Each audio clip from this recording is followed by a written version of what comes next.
हमारे व्यस्त जीवन में ईश्वर की आवाज़। उत्तर भारत में आरावली की पहाड़ियाँ बहुत प्रसिद्ध हैं, जहाँ पर हीरे के पत्थर मिलते हैं। और गुजरात का सूरत इसलिए प्रसिद्ध है कि वहाँ हीरे तरासे जाते हैं। आज प्रभु यीशु के परम प्रिय शिष्य योहन सुसमाचार लेखक का पर्व है। वे एक महान दृष्टा थे जिन पर ईश्वर ने बड़ी कृपा की और ईसा ने अपना अनमोल प्रज्ञा उन पर प्रकट किया। जैसे खदान से हीरे मोती सोना चांदी निकाले जाते हैं, वैसा ही है योहन सुसमाचार लेखक का लेखन। ख्रिस्त जयंती का काल 27 दिसंबर 2022 मंगलवार। संत योहन सुसमाचार लेखक का पर्व। पहला पाठ संत योहन का पहला पत्र अध्याय 1 पद संख्याएं 1 से 4 तक और संत योहन का सुसमाचार अध्याय 20 पद संख्याएं 1 से 8 तक। संत योहन ने अपने विषय में कहा है कि वे ऐसे शिष्य हैं, वे शिष्य हैं जिसा ईसा प्यार करते थे। वे स्वयं को सबसे ज़्यादा घनिष्ठ और आत्मीय अनुभव किए।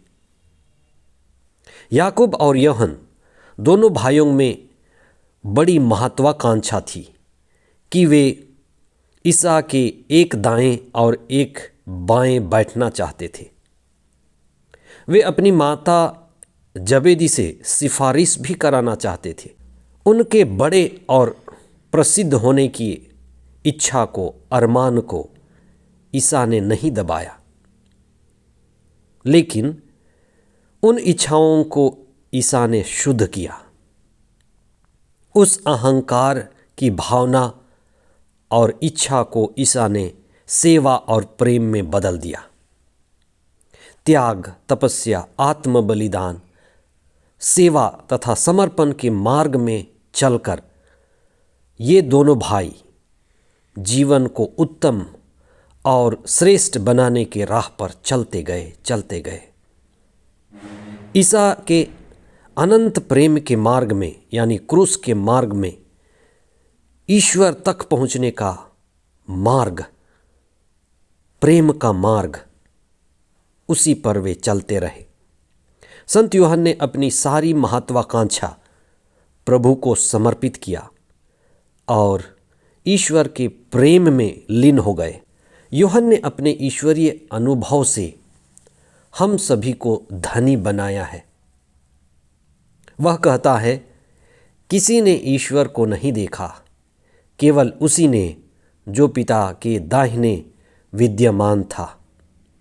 इसीलिए योहन सुसमाचार लेखक कहते हैं कि हम ईसा मसीह के साक्षी हैं।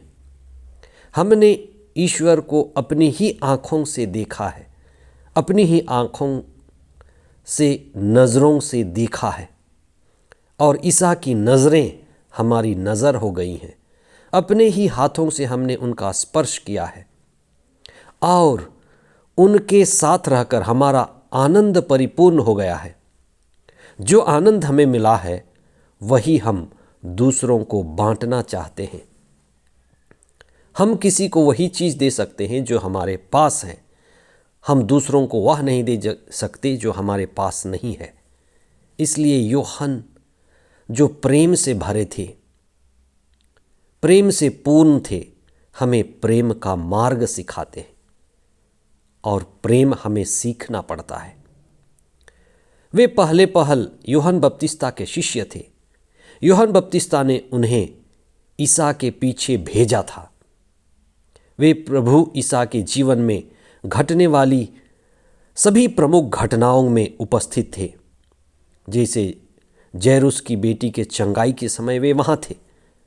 ईसा के रूपांतरण के समय उन्होंने ईसा के रूपांतरण के साक्षी बने। क्रूस के नीचे खड़ी माँ मरियम के साथ वे थे। जब चेले कब्र की ओर उनके साक्षी बने तो वो कब्र में जाने वाले पहले शिष्य थे। यूहन्ना ने अनुभव किया कि ईश्वर प्रेम है। ईश्वर प्रेम का ही सघन रूप है। ईश्वर प्रेम और पड़ोसी प्रेम में साथ साथ है। जो अपने भाई से प्रेम करता है वह ईश्वर को जानता है। आइए संत यूहन्ना के इस विशेष पर्व के दिन हम ईश्वर से प्रार्थना करें, हे प्रभु, हमें तेरे शिष्य यूहन्ना की तरह प्रेम में बढ़ने, प्रेम के महान रहस्य को समझने और सत्य के बारे में जानने की हमें आशीष और कृपा दे। यह प्रार्थना हम करते हैं हमारे प्रभु ख्रिस्त के द्वारा। आमीन।